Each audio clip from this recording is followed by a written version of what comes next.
In recent weeks, there have also been numerous attacks in which UN personnel and humanitarian workers have been injured or killed. We offer our deepest condolences to the families of UN personnel killed and recognize the tragic and unprecedented toll this conflict has taken on the UN family. Colleagues, many of these incidents were preventable. We will continue to raise the need for Israel to facilitate humanitarian operations and protect humanitarian workers and facilities, such as the UNRWA school targeted by the IDF last week in Nasrat. I give the floor to the representative of the United States. Thank you, Mr. President. And thank you, Senior Coordinator Cog and Director Maria de Silva, for your sobering briefings. And I also thank you for all of your efforts to get assistance to the Palestinian people in Gaza. At the outset, let me reiterate my outrage and President Biden's outrage at the death of Asenir Agi, an American citizen shot and killed in the West Bank last week. No one should have to put their life at risk simply for attending a protest, for freely expressing their views. This horrific tragedy should never have happened. We will continue to demand details and continue to demand access into Israel's investigation and press for accountability regarding the circumstances that led to Asenir's death. I also offer my sincere and heartfelt condolences to Asenir's family and friends. Her death, like that of so many others over the past year, was tragic and unnecessary. We must not grow numb to human suffering, no matter who and where it occurs.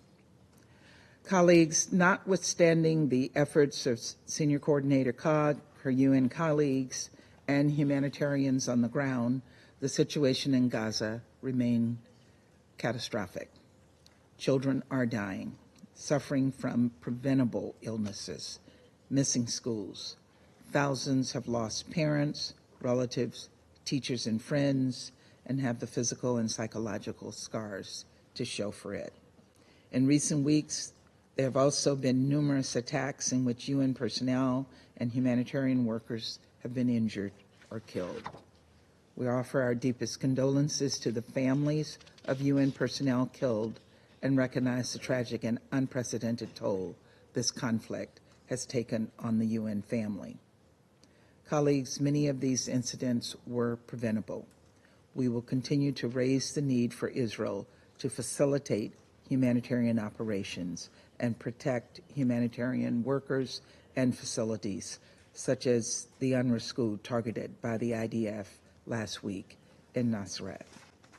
We have also been unequivocal in communicating to Israel that there is no basis, absolutely none, for its forces to be opening fire on clearly marked UN vehicles, as recently occurred on numerous occasions.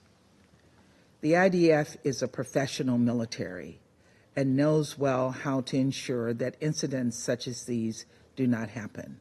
And so the United States expects the IDF's leadership will implement fundamental changes in the way the IDF operate, including changes to their rules of engagement and steps to fix the obvious shortcomings in how the deconfliction procedures are implemented.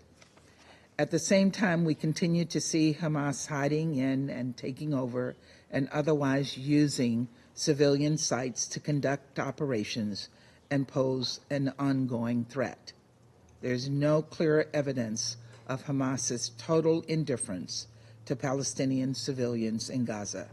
For their sake and the sake of innocent people on all sides of this conflict, this must stop. All sides to the conflict must adhere to their obligations under international humanitarian law to protect civilians. Colleagues, these recent incidents underscore once again the urgency of reaching a ceasefire with a release of hostages, as this Council called for in Resolution 2735. That is the best way to ensure humanitarians can safely and effectively carry out their life-saving work and massively increase the flow of humanitarian assistance to those who desperately need it. Until such a ceasefire is reached, we continue to work hard toward that end. It is vital that Israel cooperate with the UN to improve humanitarian access and humanitarian conditions generally. Palestinian civilians in Gaza have endured far too much suffering. We're pleased that the first round of polio vaccinations in Gaza has been largely successful, reaching 90% of its target population. And we commend the humanitarian community and all participating UN agencies for their life-saving work. And we thank them for their commitment and their sacrifice. We also encourage the continued cooperation between Israel and the humanitarian community to make this campaign happen. This level of cooperation should be the norm, not the exception. Indeed, the polio campaign is evidence that this can be done, that life-saving assistance can get to those in need without undercutting Israel's security. And so we call on Israel to invest just as much energy into the broader humanitarian effort in Gaza as it did for this first round of this vaccination campaign. Colleagues, 3 weeks from today, we will make a grim milestone, 1 year since Hamas's barbaric October 7th attack. 1 year since 1,200 citizens from Israel and many other countries were massacred, and hundreds more taken into the tunnels beneath Gaza, where many still await in captivity today. They must be released immediately to their families. And 1 year since the civilians of Gaza first began to bear the brunt of a terrible conflict set in motion by Hamas. It bears repeating that it is manifestly in the interest of Israelis, Palestinians, and civilians in every country in the region for this desperation and this devastation to end, for there to be a ceasefire. We continue to work with Egypt and Qatar to find a way forward in the negotiations that will be acceptable to both parties. But as hard as we're going to work on texts and creative formulas, this is ultimately a question of political will.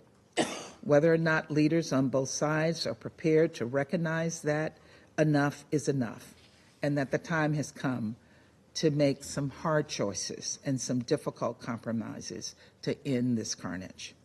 We urge all council members with influence over Hamas to join others in pressing its leaders to stop stalling, make these compromises, and accept the deal without delay. Lives depend on it. The future depends on it.